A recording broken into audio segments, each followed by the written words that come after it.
फिर से स्वागत आपका हमारे इस चैनल पे। अ, बहुत अच्छे फिर से व्यूज़ आ रहे हैं, बहुत अच्छे कमेंट्स आ रहे हैं। हमने सोचा कि पिछले बार हमने जो बताया था आपको याद होगा, पॉलिटिकल सिस्टम जो हमने शुरुआत किया था, उसके आज दूसरे सीरीज़ पे हम लोग बात करेंगे। आज दूसरा वीडियो रहेगा। पिछले टॉपिक में हमने देखा था पॉलिटिकल सिस्टम में कि हमारे जो राइट्स हैं, वो कितने महत्वपूर्ण हैं, हमें क्यों जानना चाहिए। हमने समझा था हमें जान के क्या लाभ होगा, हम सबों को जानना चाहिए।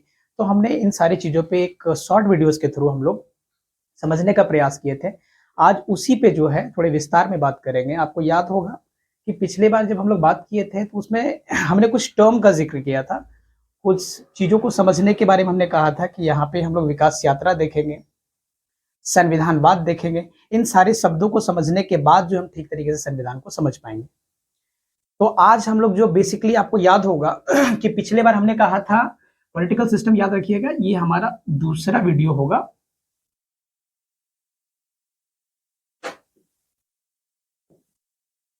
तो इसमें हम लोग जो बात किए थे बेसिकली आपको याद होगा कि हमने कहा था कि संविधान जो है, संविधान की जो विकास यात्रा है, इस पे हमने चर्चा किया था। तो इसी पे आज डिटेल में बात करेंगे, इसी पे हम लोग बहुत गहराई से आज बात करने वाले हैं। और हमने जिक्र किया था, आपको याद होगा, संविधानवाद का जिक्र किया था। हमने आगे बताया था, आपको गणतंत्र के बारे में बताया था। हमने बताया था, आपको याद होगा, संसदीय व्यवस्था के बारे में जिक्र किए थे।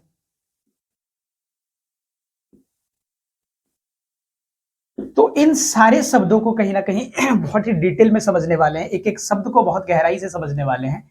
आज बेसिकली हम लोग दो चीजों को समझ पाएंगे, क्योंकि बहुत डिटेल में समझना पड़ेगा। यदि आप चाहते हैं बहुत अच्छे से समझना, किसी भी विषय में ठीक से पकड़ बनाना, तो आपको थोड़े से, हमने पिछले बार भी कहा था आपको कि थोड़े से धैर्यता से सुनना पड़ेगा, थोड़े से ठहर के सुनना पड़ेगा, तब जाके सारे कॉन्सेप्ट को आप ठीक से समझ सकते हैं।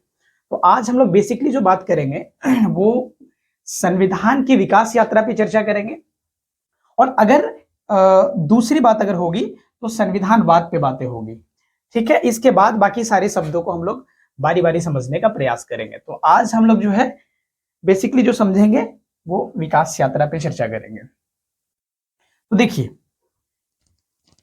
हमने आपको बताया था कि संविधान के विकास यात्रा, संविधान की विकास यात्रा, इसको समझने से पहले हमें एक कहानी, छोटी सी कहानी समझनी पड़ेगी, तब जाके हम चीजों को ठीक से समझ सकते हैं।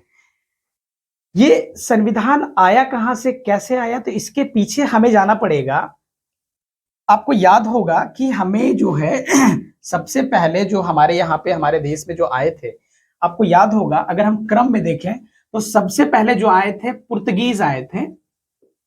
पुर्तगाली हमारे यहाँ पे सबसे पहले हमारे देश में आए थे।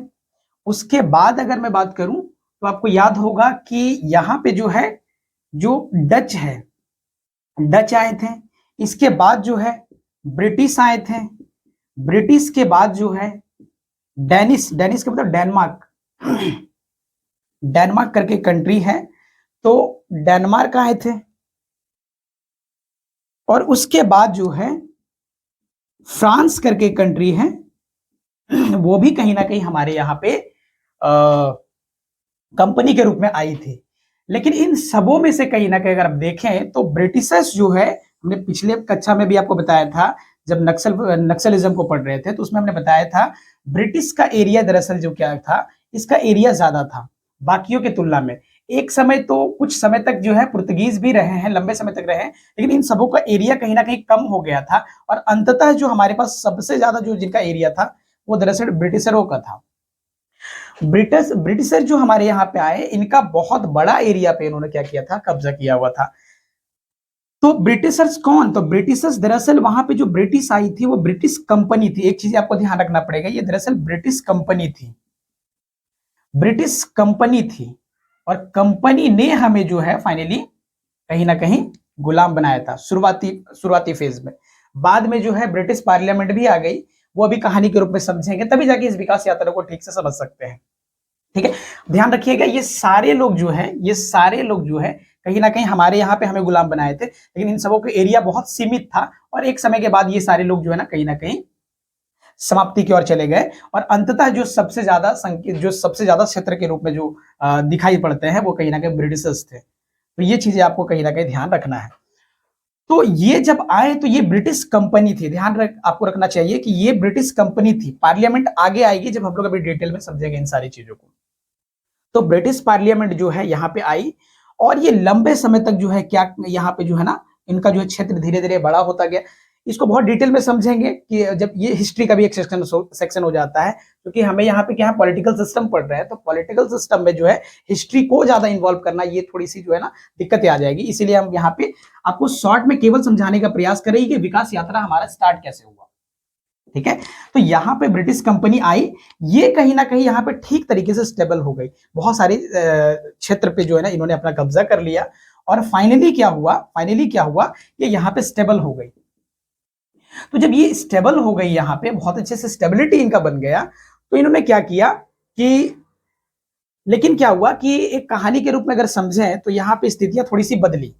ये जब बहुत लगातार जो है जो जब वो किसी क्षेत्र पे कब्जा करते थे तो निश्चित रूप से युद्ध होता था, बहुत खर्चे पड़ते थे। तो ये लगातार जब करते गए तो क्या हुआ एक समय स्थितियां ऐसी बनी कि उन्हें कुछ पैसों का जरूरत पड़ा और जो है जब पैसों का जरूरत पड़ा तो उन्होंने फाइनली सोचा कि हम जाके ब्रिटिश पार्लियामेंट से, देखिए यहाँ पे फिर से मैं बात करूं, ये ब्रिटिश कंपनी है वो पार्लियामेंट में जाके बात करती है कि भाई हमें पैसा चाहिए, आप हमारी मदद कीजिए। तो जैसे ही वो ब्रिटिश पार्लियामेंट के पास गई, ब्रिटिश पार्लियामेंट को भी ये डर लगा हुआ था कि ये कंपनी बहुत तेजी से विकसित हो रही है भारत में, ये कंपनी जो है बहुत तेजी से भारत में विकसित हो रही है। तो ये कहीं ना कहीं ब्रिटिश पार्लियामेंट के लिए, इनके लिए भी कहीं ना कहीं दुख का जो है ना कहीं कारण ना बन जाए, क्योंकि ब्रिटिश पार्लियामेंट में भी कहीं ये कब्जा ना कर ले। ये ब्रिटिश कंपनी है, जैसे कि अगर मैं एग्जाम्पल में बात करूं तो यहाँ पे अगर मैं बात करूं तो यहाँ पे अगर आप देखेंगे तो मान लेते अंबानी है, तो अंबानी मान लेते हैं किसी कंट्री में जाते हैं, अंबानी किसी कंट्री में जाते हैं, कोई फॉरेन कंट्री में चले गए, तो फॉरेन कंट्री में जब ये जा रहे हैं तो मान लेते हैं वहां पे इनका क्षेत्र बहुत बड़ा हो गया, मान लेते हैं वहां पे इन्होंने लोगों को गुलाम बना लिया। तो यहाँ भारत सरकार को कहीं ना कहीं, जो भारत सरकार है, तो भारत सरकार जो है इनको तो डर रहेगा ना, इनसे डर रहेगा कि कहीं आए दिन हम पे कब्जा ना कर ले। तो निश्चित रूप से ब्रिटिश पार्लियामेंट को भी यहाँ पे यही डर था, ब्रिटिश पार्लियामेंट को भी यही कहीं ना कहीं इसी बात का डर था कि जो ब्रिटिश कंपनी है बहुत तेजी से विकसित हो रही है भारत में, तो कहीं ये हमारे ऊपर भी कहीं ना कहीं कब्जा ना कर ले। तो ये डर तो उनके अंदर था ही, और मौका तब मिल गया जब इन्होंने पैसा मांगा, जब उन्होंने जो ना वित्तीय सहायता के लिए बात किया कि सर देखिए ऐसा है कि हमारे यहाँ पे हमें क्या है कि पैसे की आवश्यकता है और आप इस आवश्यकता को आप पूरा करें। तो उन्होंने उन्होंने हामी भरा, उन्होंने लेकिन एक कंडीशन रखा, उन्होंने इतना कहते ही उन्होंने कहा कि हम पैसा आपको तो दे देंगे, लेकिन हमारे कुछ शर्तों को मानना पड़ेगा, हमारे कुछ शर्तों को मानना पड़ेगा। और उन्होंने क्या किया, एक शर्त लगाया। अब उसी शर्त से हम लोग समझ सकते हैं इन सारे पहलुओं की, इसके विकास यात्रा को हम उन्हीं सारे पहलुओं से समझने का प्रयास करेंगे। देखिए मैं फिर से आपको बताऊं कि ये जो हमारा संवैधानिक विकास यात्रा है वहीं से स्टार्ट होता है। जैसे इन्होंने ऋण मांगा, जैसे ही उन्होंने लोन मांगा, पैसे मांगे, उसके बाद उन्होंने जो है एक जो है ना रेगुलेशन लाया, बोला कि हमारे हमारे कहने पे कानून आपको पास करना पड़ेगा। देखिए यहीं से हम लोग अब समझने का प्रयास करते हैं। तो यहाँ तक बातें समझ में आई कि हमारे यहाँ पे क्या हुआ, सबसे पहले जो भारत से जो आई थी कंपनी, सबसे पहले पुर्तगाली थी, और उसके बाद डच, और उसके बाद ब्रिटिशर्स, उसके बाद जो है यहाँ पे डेनिस, और उसके बाद फ्रांस। ये सारी कंट्रियां हैं जो कहीं ना कहीं हमें गुलाम एक समय, अब कह लीजिए कुछ क्षेत्रों में जो है उनका अधिकार प्राप्त किए थे उन्होंने। लेकिन फाइनली सारे लोग जो है कहीं ना कहीं खत्म हो गए धीरे धीरे। कुछ कुछ सीमित क्षेत्र में ये बचे हुए थे, कुछ सीमित क्षेत्र में ये बचे हुए थे, लेकिन फाइनली क्या हुआ कि इन सबों का वर्चस्व कमजोर हो गया और अंततः जो हमारे पास सबसे ज्यादा जो है जो अधिकार क्षेत्र जिनका था वो ब्रिटिशर्स का था। तो ये बातें हमने पहले ही समझ लिया है। तो ब्रिटिशर्स को जब पैसे का जरूरत पड़ा तो वो कहाँ जाती है, ब्रिटिश पार्लियामेंट जाती है और वहां से गुहार लगाती है कि भाई हमारी मदद कीजिए, और उन्होंने हामी भरा। उसके बाद उन्होंने उन्होंने एक कानून पास करने के लिए कहा। उसी कानून से हम लोग कहीं ना कहीं भारत के जो है ना संविधान के विकास यात्रा को समझ सकते हैं। देखिए मैं फिर से कहूंगा, थोड़ा सा धैर्यता से आपको चीजें सुननी पड़ेगी, तब जाके आपको चीजें बहुत अच्छे से क्रिस्टल क्लियर हो पाएगा। देखिए अब मैं इन सारी चीजों को थोड़ा सा इरेज करता हूं, तो आप चाहेंगे तो इसको नोट भी कर सकते हैं। ठीक है, तो देखिए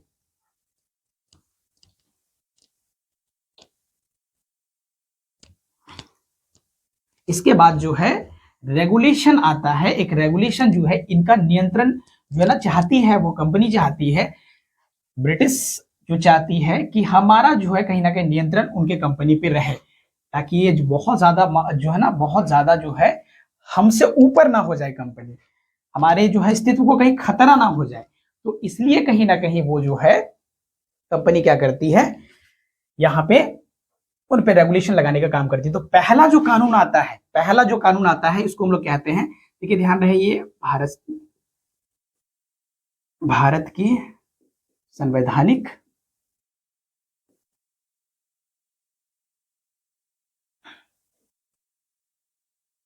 भारत के संविधान की विकास यात्रा। ठीक है, तो यहां पे जो पहला रेगुलेशन कानून आता है इसको हम लोग कहते हैं, इसको हम लोग कहते हैं रेगुलेशन एक्ट 1773। इन सारी चीजों को बहुत गहराई से समझेंगे, इन सारे कानूनों को बहुत डिटेल में समझने का प्रयास करेंगे, ये सारी कानूनें क्या है और हमारे भारतीय संविधान में इनका क्या महत्व है, इन सारी चीजों को बहुत गहराई से समझने का प्रयास करेंगे। दूसरी जो सबसे बड़ी कानून थी वो थी पिट्स इंडिया एक्ट।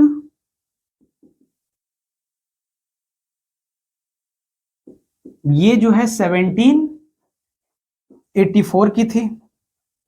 इसके बाद जो कानून आती है वो था हमारे यहां पे चार्टर एक्ट 1813। इसके बाद की जो कानून थी चार्टर एक्ट। इन सारी चीजों के बारे में बहुत गहराई से समझेंगे, आपको एक एक चीजें जो है क्लियर होता चला जाएगा। 1833, इसके बाद की जो कानून थी चार्टर एक्ट 1853। इसके बाद अगर आप देखेंगे तो यहां पे जो थी 1853 के बाद गवर्नमेंट ऑफ इंडिया एक्ट यहां पे आती है, गवर्नमेंट ऑफ इंडिया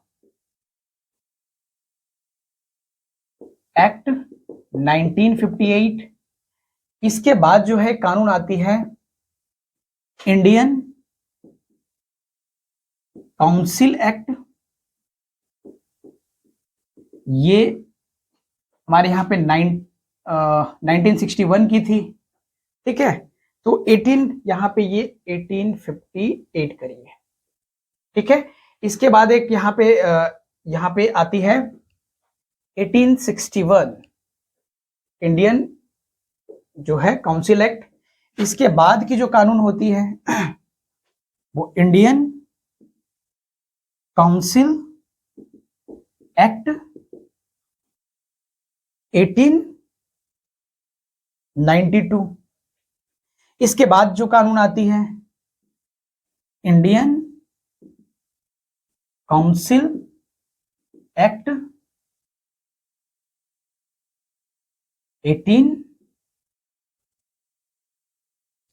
1999। और इसके बाद एक कानून आती है इंडियन काउंसिल एक्ट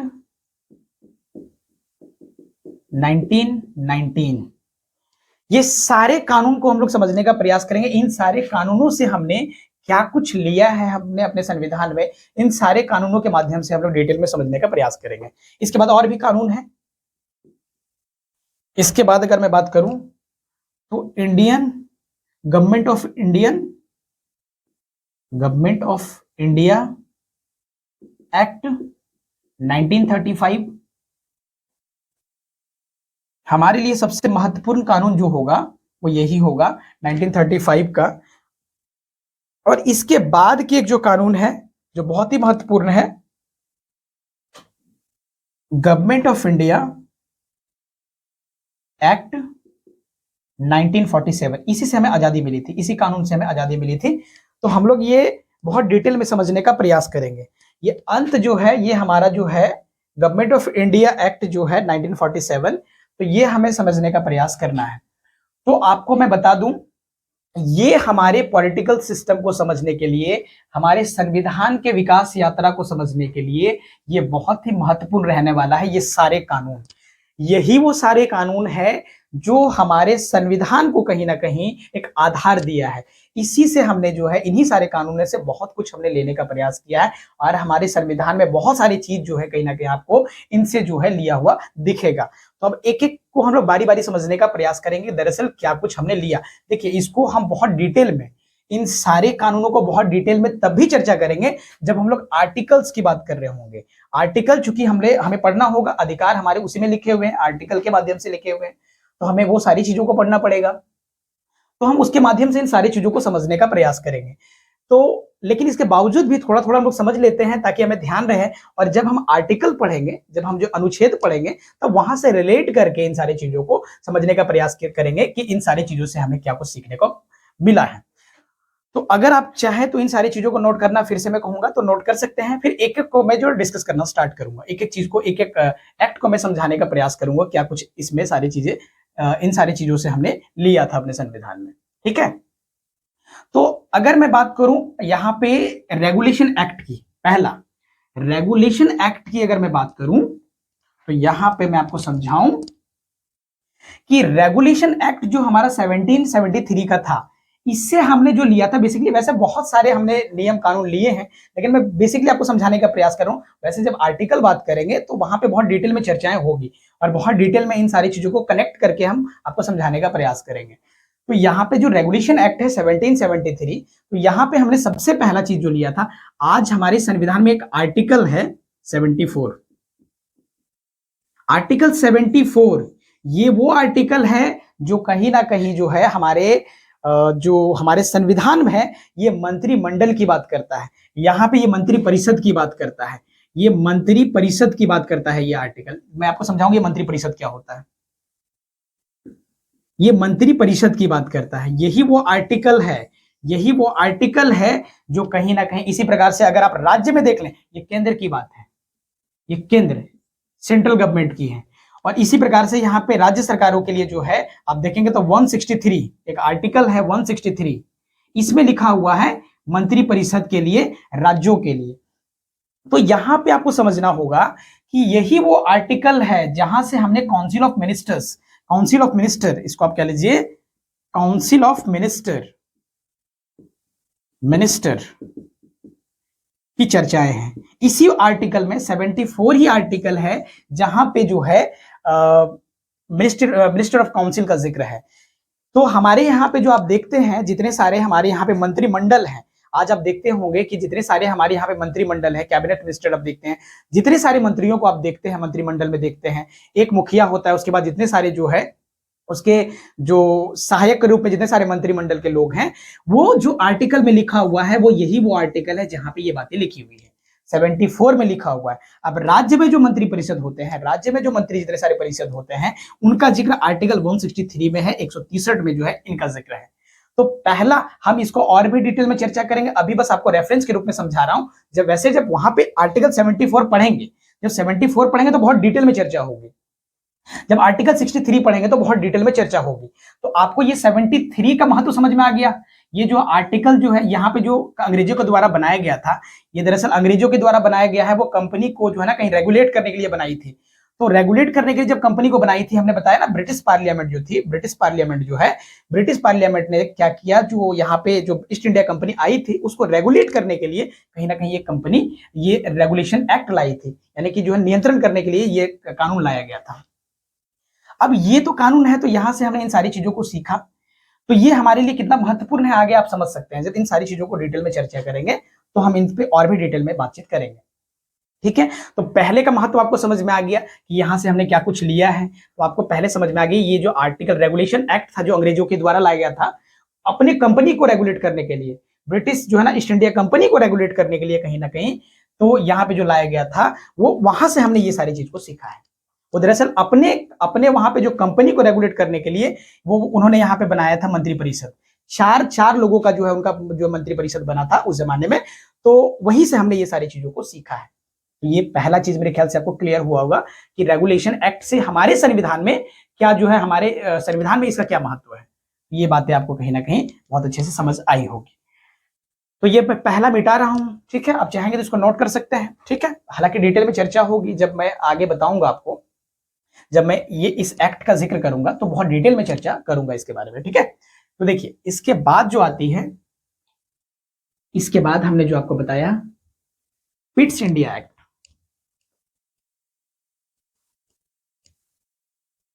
उसके बाद जो है दूसरा जो है पिट्स इंडिया एक्ट।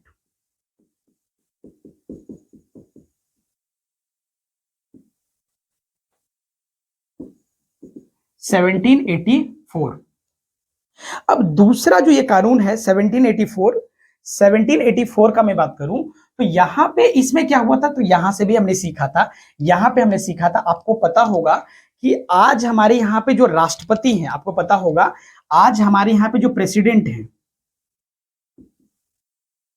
आपको पता होगा आज जो हमारे यहां पे जो प्रेसिडेंट हैं, जो राष्ट्रपति हैं, तो राष्ट्रपति के अंदर जितने सारे गवर्नर आप देखते हैं, जितने सारे गवर्नर, जितने सारे राज्यों में जो गवर्नर होते हैं, राज्यपाल होते हैं, ये दरअसल किसके अंडर काम करती है, ये जितने सारे, मान लेते हैं अगर मैं झारखंड की बात करूं तो झारखंड के जो गवर्नर हैं, या फिर मैं बिहार की बात करूं तो बिहार के जो गवर्नर हैं, तो यहाँ पे झारखंड की बात करूं या बिहार की बात करूं या यूपी की बात करूं या कहीं की भी बात करूं, ठीक है।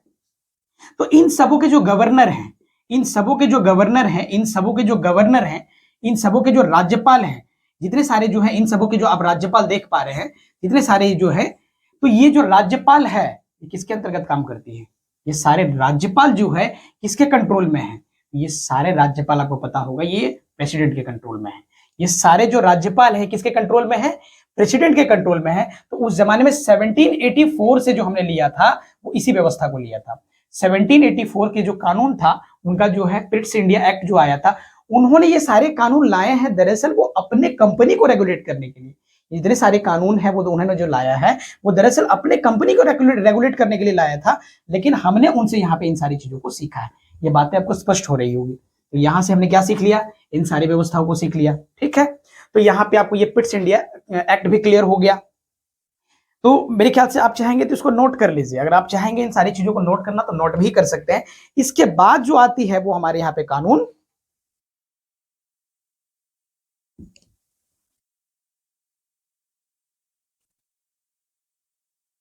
वो है चार्टर एक्ट।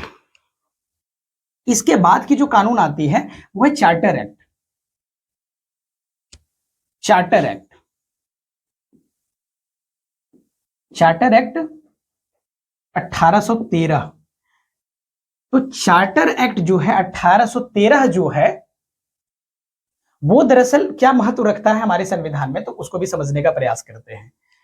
तो इसमें जो है आपको याद होगा हमारे यहाँ पे कोई भी व्यक्ति कहीं भी जाके भारत के अंदर कुछ, अगर कुछ राज्यों को छोड़ दे, कुछ स्पेशल स्टेट को छोड़ दे, तो आप कहीं भी जाके क्या कर सकते हैं, आप यहाँ से दिल्ली जा सकते हैं, दिल्ली जाके जो ना बिजनेस व्यवसाय कर सकते हैं, है ना, मुंबई जा सकते हैं, कोलकाता जा सकते हैं, कहीं भी जाके क्या कर सकते हैं, आप व्यापार कर सकते हैं, बिजनेस कर सकते हैं, कहीं भी जाके कर सकते हैं। इसमें कोई रोक टोक नहीं होगी। ये जो आपको अधिकार मिला है, ये जो आपको अधिकार मिला है वो कहाँ पे लिखा हुआ है, तो हमारा जो एक एक्ट है, हमारा जो एक आर्टिकल है, हमारा जो आर्टिकल है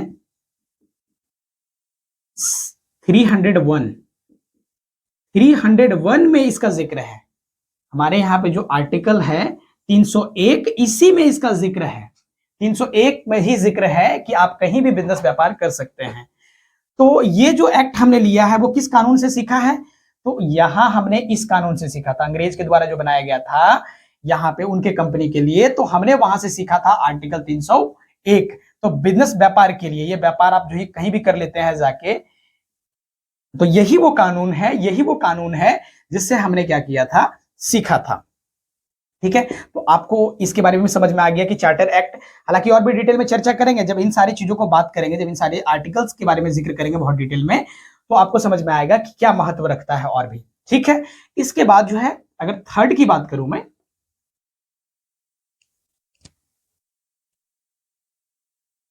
तो इसके बाद जो है हमारे यहां पे वो चार्टर एक्ट देखेंगे आप। जो चार्टर एक्ट है हमारे यहां पे 1833, ये हमारे लिए क्या महत्व रखता है, तो ये भी हमारे लिए बहुत ही ज्यादा महत्वपूर्ण है। इसको समझने का प्रयास करते हैं कैसे।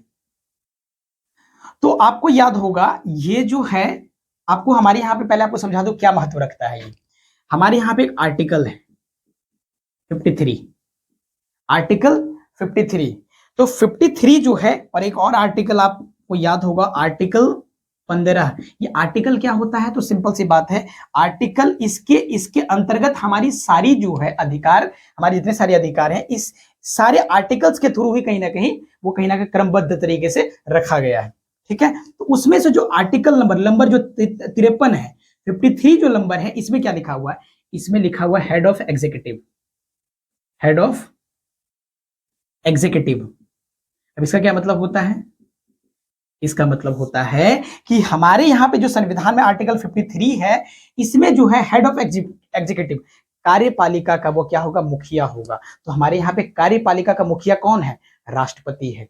हमारे देश में जो कार्यपालिका का पूरा जिम्मेदारी जो है कानून व्यवस्था को ठीक तरीके से मैनेज करना, ये सारी चीजें किसके अंतर्गत आती है, तो हमारे यहाँ पे जो राष्ट्रपति है, प्रेसिडेंट, इनके अंतर्गत आती है।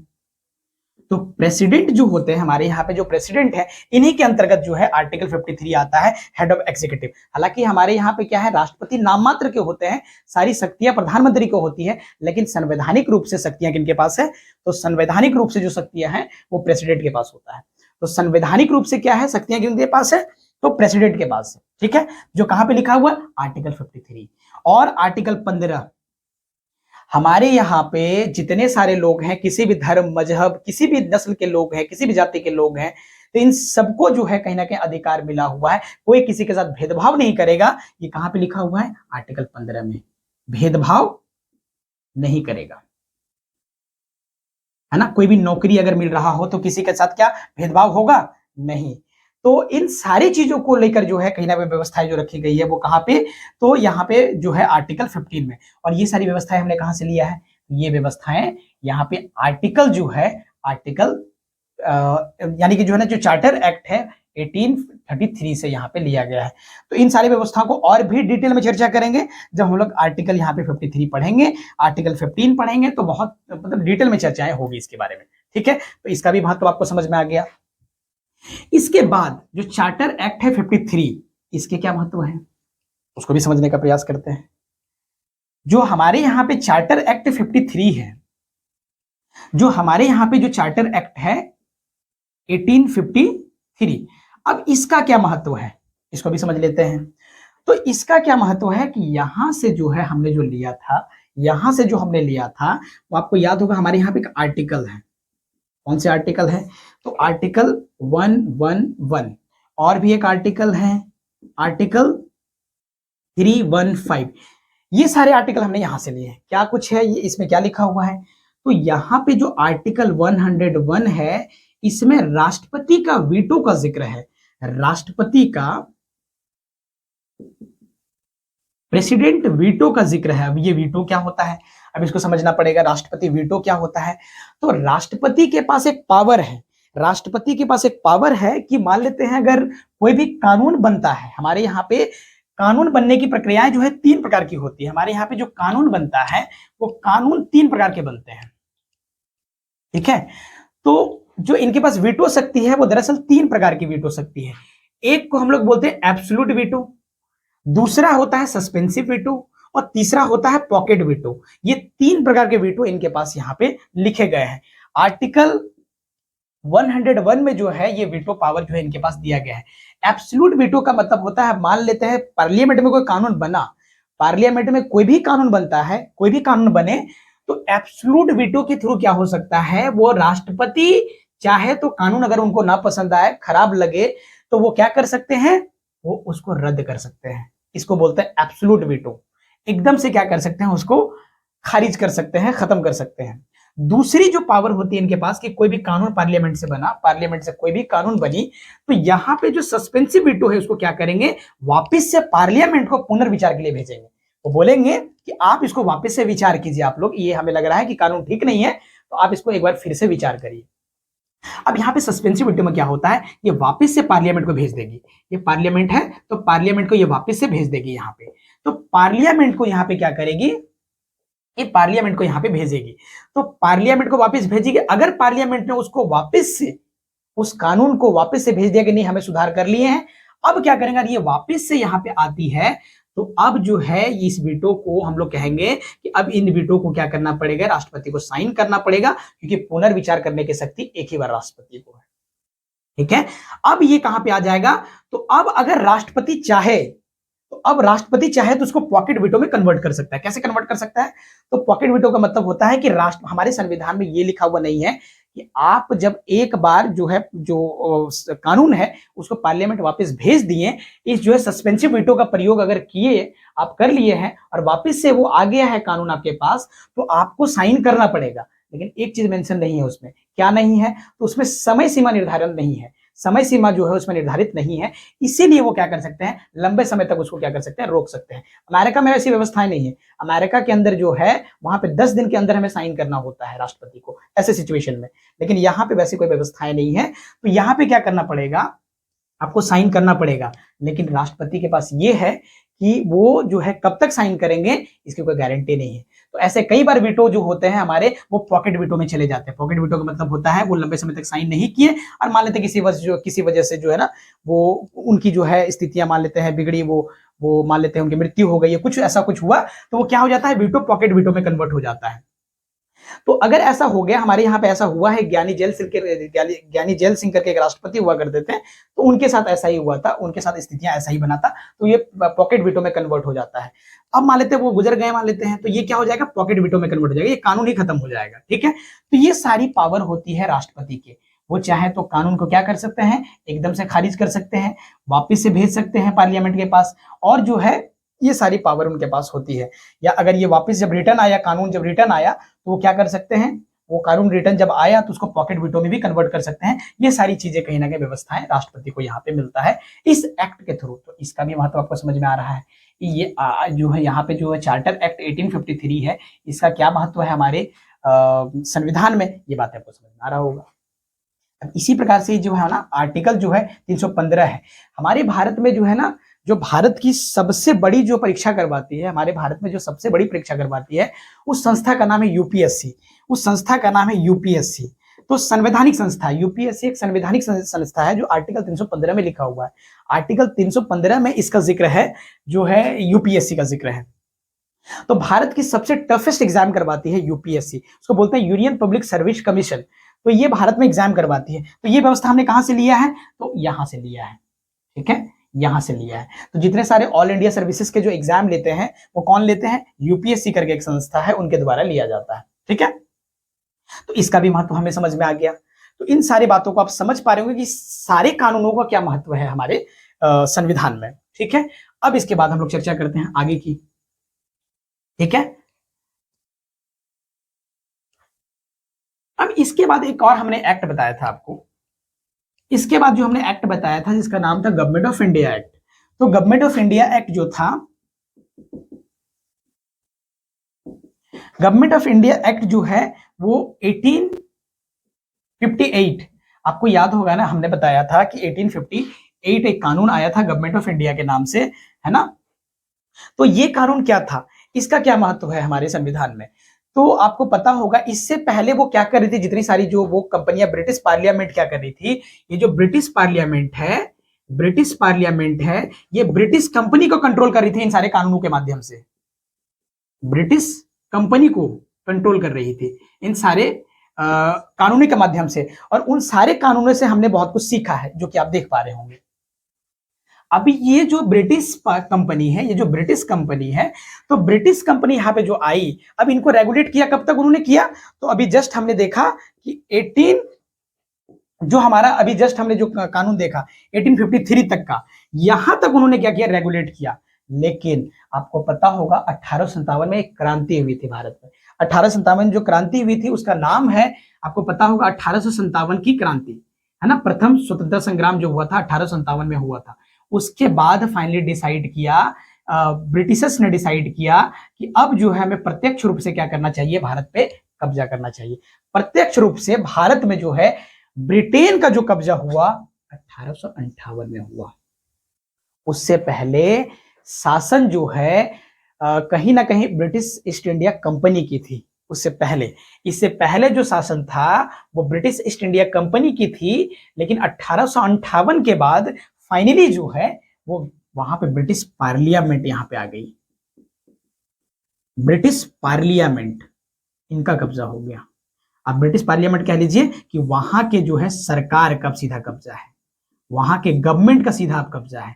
इससे पहले कंपनी का कब्जा था, इससे पहले जो था वो कंपनी का कब्जा था, रेगुलेट कर रही थी भले ही, लेकिन ये इससे पहले कंपनी का कब्जा था। लेकिन अब जो आप देख सकते हैं, अब यहां पे गवर्नमेंट आ चुकी है, यहां पे अब गवर्नमेंट आ चुकी है 1858 के बाद। तो इसका महत्व यही है कि फाइनली यहां पे इन्होंने क्या किया, स्टेबिलिटी अपना दर्ज करवाया और बहुत कुछ सुधार किए, जो कि हम लोग डिटेल में आगे चर्चा करेंगे। तो ये बातें आपको समझ में आ रहा होगी कि फाइनली यहाँ पे क्या हुआ। तो यहाँ पे फाइनली क्या हुआ कि ब्रिटिश जो है पार्लियामेंट यहाँ पे आ चुकी है अब, और यहाँ पे बहुत कुछ सुधार किया इन्होंने, बहुत सारे आर्टिकल्स में सुधार किए, बहुत सारी जगह पे जो है ना, जैसे डिस्क्रिमिनेशन को हटाया, आर्टिकल 16 है ना, 19, ये तमाम तरह के आर्टिकल है जिसमें यहाँ पे सुधार हुए, जो कि आगे हम लोग डिटेल में चर्चा करने वाले हैं। ये बातें आपको समझ में आ गई। इसके बाद 1858 के बाद, 1858 के बाद आप देखेंगे तो 1861 का कानून है। ये सारी चीजें जो है हमारे संविधान, देखिए कोई भी चाहता है, कोई भी व्यक्ति अगर चाहता है कि संविधान को अगर ठीक से समझें तो इन सारे पहलुओं को आपको समझना पड़ेगा, तभी जाके आप जो है ना एक बेहतर अंडरस्टैंडिंग आपके अंदर बन पाएगी। अब देखिए 1861 का कानून आता है। तो 1861 का जो कानून था ये कितना महत्वपूर्ण है हमारे लिए, तो 1861 भी हमारे लिए बहुत ही महत्वपूर्ण कानून है। ये कैसे है, तो यहाँ पे समझने का प्रयास करते हैं। देखिए आपके हमारे यहाँ पे आर्टिकल जो है, हमारे यहाँ पे एक आर्टिकल है, आर्टिकल 123, और एक राज्य के लिए आर्टिकल है 213।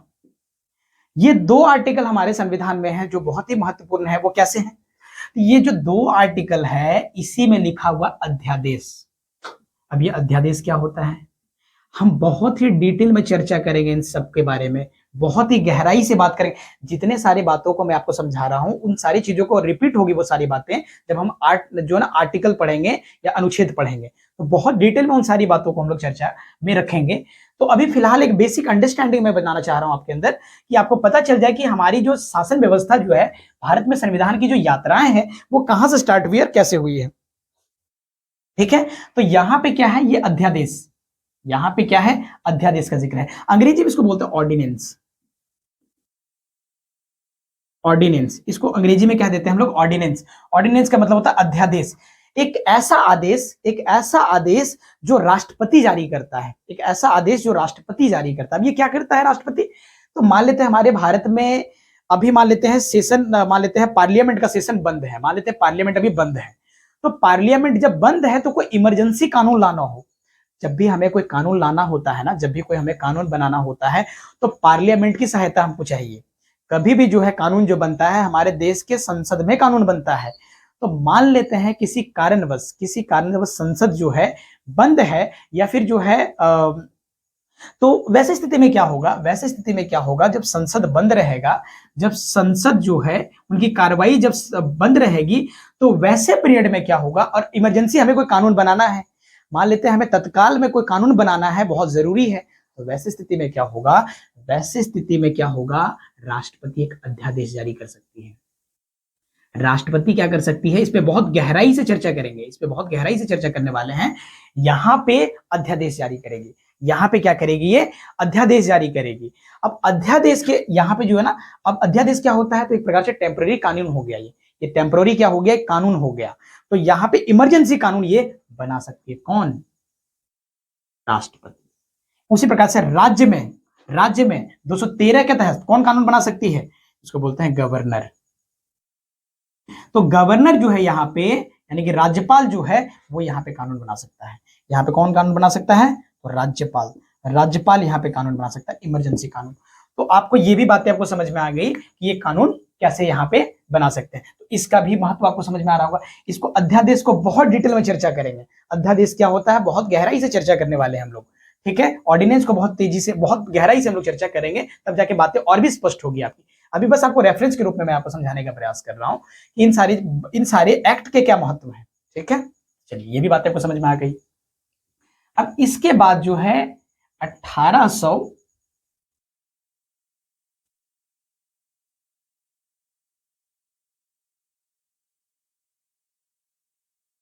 इसके बाद जो है 1800 आप देख पा रहे हो 1892 का एक कानून है। इसका क्या महत्व है हमारे जो है संविधान में?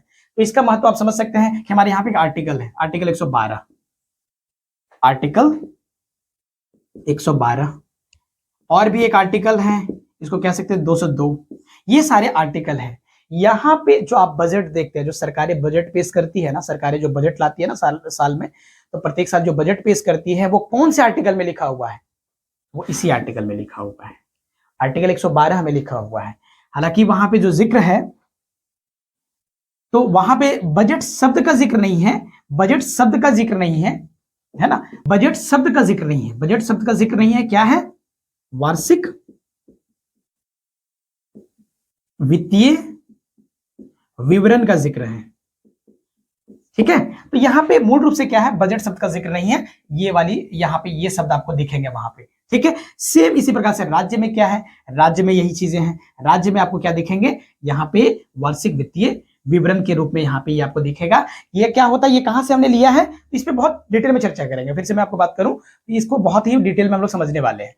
तो एक ये भी हो गया, इसका भी महत्व हमें समझ में आ गया। अब यहाँ पे जो है, यहाँ पे इसके महत्व को समझने का प्रयास करते हैं कि जो इंडियन जो ना काउंसिल एक्ट 1909 जो है, इसका क्या महत्व है हमारे आर्टिकल में। देखिए, उसको भी समझने का प्रयास करते हैं। अभी मैं एकदम से डिटेल में आपको बहुत गहराई में ले जाके बताने का प्रयास नहीं कर रहा हूं, इसलिए अभी केवल रेफरेंस के रूप में हम लोग समझ रहे हैं। देखिए, अब यहां पे जो इसका क्या महत्व है, इस कानून का क्या महत्व है, तो यहां पे हमारे यहां पे आपको याद होगा कि हमारे यहाँ पे एक आर्टिकल है। यहाँ पे अगर मैं बात करूं 1909, तो यही वो आर्टिकल है जहां पे और भी बहुत सारी बातें हैं, लेकिन उसमें से एक बात है आर्टिकल 121 की। आर्टिकल 121 जो है, सुप्रीम कोर्ट को राहत पहुंचाने जैसी बात है। सुप्रीम कोर्ट को, हमारे यहाँ पे कोर्ट में जो है सबसे बड़ा कोर्ट आप कह लीजिए, जो है सबसे देश का अंतिम कोर्ट कह लीजिए, वो सुप्रीम कोर्ट है। सुप्रीम कोर्ट के पास एक आर्टिकल है, आर्टिकल 121। आर्टिकल 121 इसमें लिखा हुआ है कि जब इनके अंदर कोई भी, इसके अंतर्गत कोई भी केस अगर पेंडिंग हो, कोई भी केस इनके अंतर्गत जो है वो पेंडिंग हो, तो वैसे स्थिति में क्या होगा? वैसे स्थिति में क्या होगा? पार्लियामेंट, पार्लियामेंट क्या है? पार्लियामेंट कभी भी इस पे हस्तक्षेप नहीं कर सकती है। पार्लियामेंट कभी भी उसको, उसके बारे में ये डिस्कस नहीं कर सकती है कि वो जो है ना, वो केस वहां पे पेंडिंग क्यों पड़ा हुआ है। सुप्रीम कोर्ट के पास वो केस जो है वो क्यों पेंडिंग पड़ा हुआ है, वो इस विषय में कह नहीं सकती है। तो यहां पे ये रोकता है। कौन रोकता है? तो ये आर्टिकल 121 है। एज इट इज, यहां पे तो जिक्र नहीं है, लेकिन एज इट इज एक और आर्टिकल है, आर्टिकल 120। यहां पे जिक्र है कि जब भी कोई पार्लियामेंट कार्रवाई करेगा किसी भी विषय पे, तो सुप्रीम कोर्ट भी क्या करेगा? यहां पे इंटरफेयर नहीं करेगा, इस पे हस्तक्षेप नहीं करेगा। तो सेम है, ये सारी आर्टिकल्स है। तो इसके भी महत्व आपको समझ में आ रहा है कि यहाँ पे जो आर्टिकल है, इसके अलावा भी बहुत सारी बातें हैं, लेकिन एक रेफरेंस के रूप में हम समझ रहे हैं। तो यहाँ पे एक बात है हमें जो बहुत महत्वपूर्ण, ये बातें हमें समझनी है। तो यहां पे क्या है आपको समझना है कि आर्टिकल 121 जो है, वो पार्लियामेंट क्या करता है, यहां पे कोर्ट में अगर कोई केस चल रहा हो, तो उस पे जो है ना, वो पार्लियामेंट में डिस्कस नहीं कर सकती है कि ये आप इस तरीके से, मतलब तेजी से काम क्यों नहीं कर रहे हैं या डिले क्यों कर रहे हैं। तो ये सारी चीजें जो है वहां पे वो बोल नहीं सकती है पार्लियामेंट। तो यहाँ पे ये राइट्स मिला हुआ है इनको। ठीक है, तो इनका भी महत्व आपको समझ में आ गया। ठीक है, इसके बाद देखिए, इसके बाद की जो कानून है, इसके बाद की जो कानून है वो क्या है? तो आप देख पा रहे हैं 1919 का कानून है। इसका क्या महत्व है हमारे आर्टिकल में या हमारे संविधान में? इसका जो महत्व है आप देखेंगे, इसका महत्व मैं आपको समझाऊं तो यहां पे बातें तो बहुत सारी है, लेकिन उसमें से एक बात को ले लेते हैं। एक आर्टिकल है हमारे यहाँ पे 325, आर्टिकल 325 हमारे यहाँ पे एक आर्टिकल है, आर्टिकल 325। आर्टिकल 325 क्या करता है, क्या कहता है कि यहां पे जो राइट टू वोट, आप जो वोट देते हैं ना, राइट टू वोट, तो वोट जो है, वोट की जो व्यवस्था है हमारे यहाँ पे, हमने जो वोट का जो सिस्टम प्रणाली जो अपनाया है, वो सार्वभौमिक, सार्वभौमिक इसको हम लोग कह लीजिए वयस्क मताधिकार,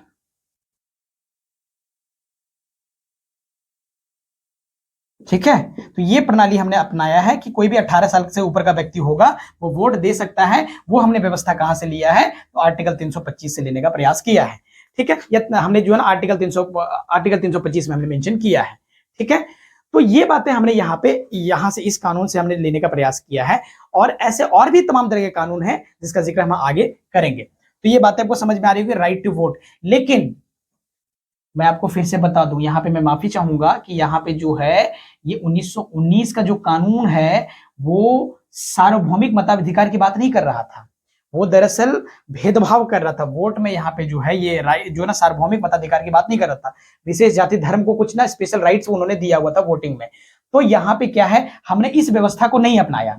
इस व्यवस्था को हमने बदलते हुए आर्टिकल 325 बनाया, जिसमें हमने एक नई व्यवस्था को लिया जिसका नाम था सार्वभौमिक जो है ना वयस्क मताधिकार। तो यहां से हमने इस कानून को बदलते हुए यहाँ पे ये लिया है। तो ये भी बातें आपको याद रखनी है।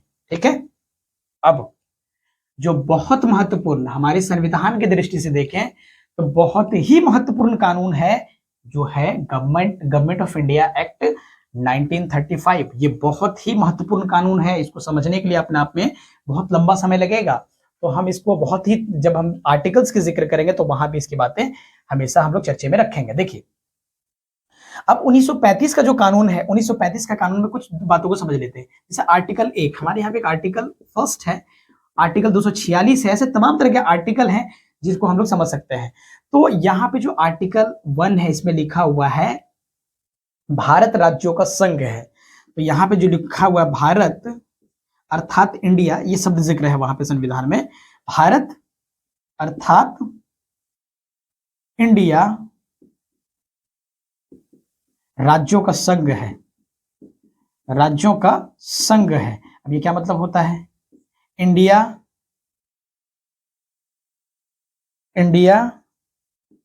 That is Bharat, that is Bharat state of union of state.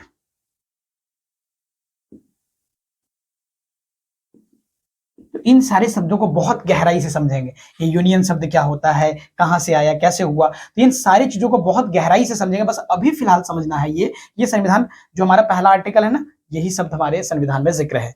इसका मतलब होता है जो हमारा पूरा का पूरा जो भारत है, अगर मैं बात करूं तो ये हमारा पूरा का पूरा अगर भारत जो है, यहाँ पे जितने सारे राज्य हैं, ये सारे राज्य मिलके क्या करते हैं, एक यूनियन का निर्माण करते हैं, एक संघ का निर्माण करते हैं। इसका निर्माण करते हैं, एक संघ, यूनियन। वही लिखा गया है जो है ना राज्यों का संघ। क्या है भारत, क्या है भारत, क्या है राज्यों का संघ है। भारत क्या है, राज्यों का संघ है। ये सारे राज्य हैं और इसका संघ क्या है, भारत है। तो इन सारे राज्यों से मिलकर क्या बना है, हमारा भारत बना है, संघ बना है। ठीक है, तो ये जिक्र है, इसको और भी गहराई से समझेंगे। ठीक है, और भी आर्टिकल जो हमारे पास है, देखिए आर्टिकल 246 हमारे यहाँ पे क्या है ना, जो आर्टिकल 246 है इसमें विषय बांटे गए हैं सारी सरकारों को। यहाँ पे केंद्र सरकार, राज्य सरकार, और यहाँ पे देखेंगे तो हमारे यहाँ पे लोकल गवर्नमेंट, जिसको हम लोग बोलते हैं जो स्थानीय सरकार। तो इन सारी सरकारों को क्या है, यहाँ पे जो केंद्र सरकार है, केंद्र सरकार के पास विषय दिए गए हैं, लगभग 99 विषय इनको दिए गए हैं कि आप इसमें इतने सारे विषय पे कानून बना सकते हैं, इतने सारे विषय पे कानून बना सकते हैं। जैसे कि आप देखते हो ना, मुद्रा जो ना मनी पे कोई भी कानून कौन बनाएगा, तो सरकारें जो गवर्नमेंट बनाएगी। बैंक पे है ना, आप देखेंगे बैंक हो गया, मुद्रा हो गया, तो जो है ना, या फिर जो है ना सेना पे हो गया। तो इन सारे पे जो कानून बनाएगी कौन बनाएगी, तो यहाँ पे ये केंद्र सरकार बनाएगी। इसी प्रकार से राज्य सरकार क्या है, तो इनके पास भी तमाम तरह के विषय हैं। इनके पास अब देखेंगे तो लगभग 61 विषय इनके पास भी है, लगभग 61 विषय इनके पास है। जैसे पुलिस वगैरह हो गया, पुलिस वगैरह जो है इन्हीं का विषय है। ठीक है, तो यहाँ पे ये कानून बना सकती है। इसी प्रकार से जो है ना, यहाँ पे लोकल गवर्नमेंट ना कह के यहाँ पे कहिए समवर्ती सूची। अभी लोकल गवर्नमेंट जो है यहाँ पे भी जिक्र नहीं होगा। ठीक है, समवर्ती सूची, तो बोलते हैं कंकरेंट लिस्ट।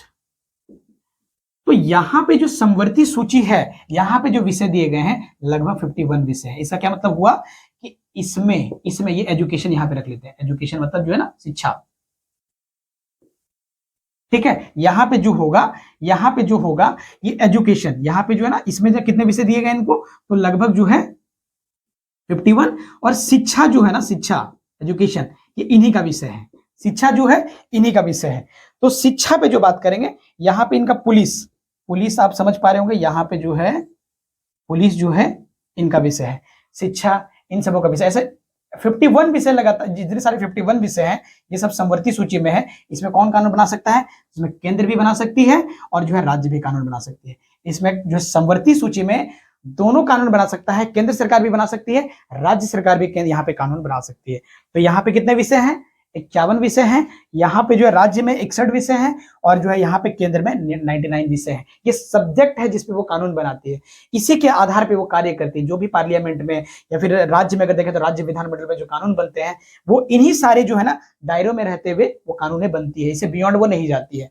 तो इन सारे पे कहीं ना कहीं वो कानून बनाने का हक जो मिला है वो हमने कहां से लिया है, तो 1935 का ही वो कानून है जहां से हमें तमाम तरह की चीजों को सीखने का प्रयास किया है।